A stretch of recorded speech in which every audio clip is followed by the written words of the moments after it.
I have received a lot of messages from people talking to me about how to get teaching jobs in Kazakhstan or teaching jobs abroad. And one answer to that is it is extremely hard if you are not already in Kazakhstan. Most websites available for teachers in Kazakhstan are websites for people already residing inside of Kazakhstan. Number one. Number two, even for teachers in Kazakhstan, there are a lot of things that surround even getting jobs as teachers in Kazakhstan. There are three different situations where you can get jobs as a teacher in Kazakhstan. Number one, schools.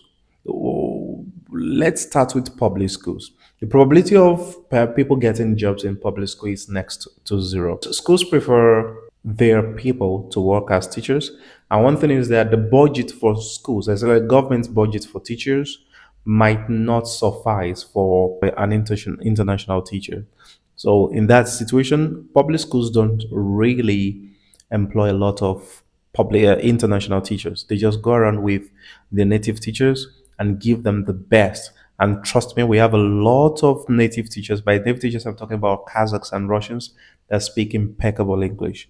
And that is just enough for public schools. Now, that brings us to private schools. Private schools try to out compete, or let me say, we have a lot of private schools out there in Kazakhstan. And what they try to do is that with the rate of competition out there, they try to get the best of teachers. What they do is they employ international teachers that usually make their ways into Kazakhstan. Why is this? The cost of bringing teachers into Kazakhstan is expensive, and it takes very structured and financially stable institutions to invite and sponsor teachers in Kazakhstan. So, what these private schools do to entice international, or let me say foreign teachers, is that they give you offers that are really worth something. The offers are usually between 500 to 2000 ish dollars. Just an example. And what happens is that the reason I am using dollars is because of international audiences, right? Now, the problem is that you do that, the pay is good, but you have only 1 year contract. Remember, you're not sponsored. You sponsor your own visa. What they do is that they don't sponsor you, but private schools try to help by assisting with maybe lawyer charges and some recommending you to immigration lawyers. They do that. One other thing I believe they do is that they also give you payment. They help with some fee to help you mitigate or help you make it easier for yourself to apply for renewals. That said, the bad side of working with schools is that you only have 1 year contract, which means your renewal depends on your performance. Number one. Number two, the 1 year contract sometimes does not even cover summers.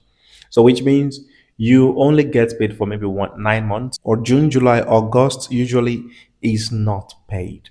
And I have seen situations where teachers only rely on their savings for this 3 months. You don't expect to be paid. Or some teachers, if they don't have enough savings, they go for summer jobs and try to do some other things to balance until resumption happens again in September. So you don't get paid, and that is something about schools. I might come back to that later. Second one is universities. Universities, they do well, but they rarely employ international English teachers, or let me say teachers.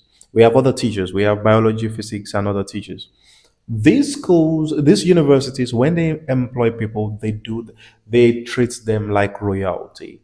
Okay, getting these jobs also depends on how you make yourself way here, or you might have. I have seen people get university jobs, even international school jobs via LinkedIn. Yeah, I've had two, three people tell me about their jobs via LinkedIn, and they got it.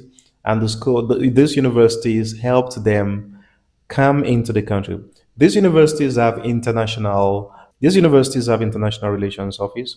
So these offices liaise with immigration office, and they get their teachers here. And one beautiful thing about universities is that, especially the standard ones, They offer you everything. By everything, I'm talking about accommodation, fee, and even if you want to go on a holiday back home during summer, remember, summers are usually bland. Nobody is around in summer. So what happens is that they still some universities even pay for your flight ticket to and fro, which means you go home to meet your family and you come back. But this is like top tier and extremely rare situations. It depends on what you do, and usually universities don't really take except they offer you. I rarely see situations where universities, when you apply to universities as a foreigner and you get it's connection. Trust me, it's hard, but it happens. Now to the last stage, which is centers, English centers, which for example where I currently work. English letters are amazing. By amazing, they work to 24/7. By 24/7, I'm talking about the whole calendar year, summer, winter, and the likes. But what happens is that centers don't pay as high as schools. Number one. Number two, centers can be more tedious but less disrespecting. Schools can be disrespected. I just remembered something now. School students, private school students, sometimes are rude, can be rude. They can be rude. But centers, they know you're there for something, and students tend to be more serious and more focused when it comes to education in English centers. That's one. Number two, you are most likely paid based on a set amount of hours. I've had situations of a teacher teaching three different groups, that's 3 hours, and three times a week, that's going to be like 9 hours. 3 hours of students in May and in June, because a lot of students go on holiday. The reason we don't have students in summer is just because a lot of students go on holiday and they just travel. That is the culture here. In summer, people fly out. That's it. You only see them towards the end of August when they're planning to return to school. Now, back to my story. This teacher had about, I think, 15 in a group, I think. In this group, about 45 students.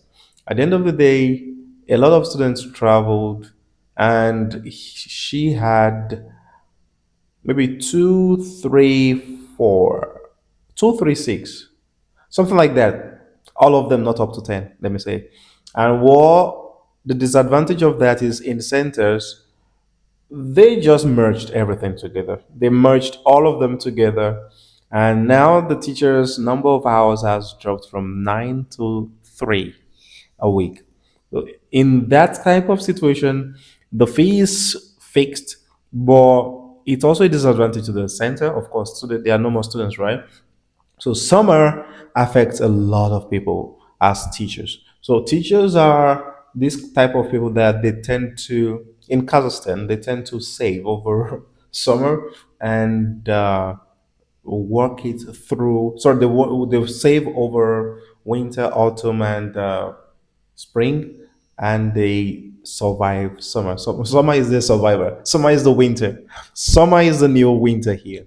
Now, the advantage of centers is that if you go to centers that are standard enough, by standard I mean they are popular. They don't need advertisements.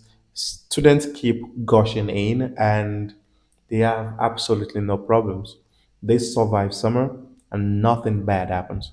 And that is something about these things.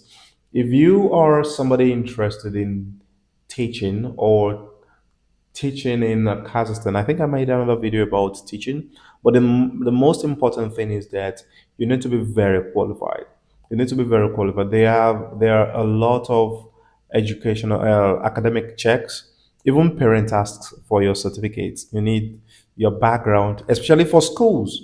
Especially for schools, you need your background in education, especially English education. If you want to be an English teacher, if your background is not in the subject you intend to teach, consider a big no. That's number one.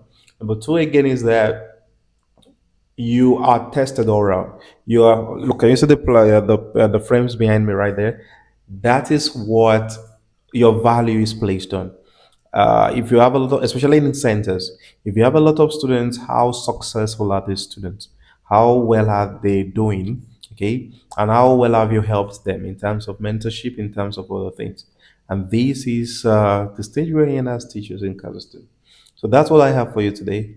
See you on the next one.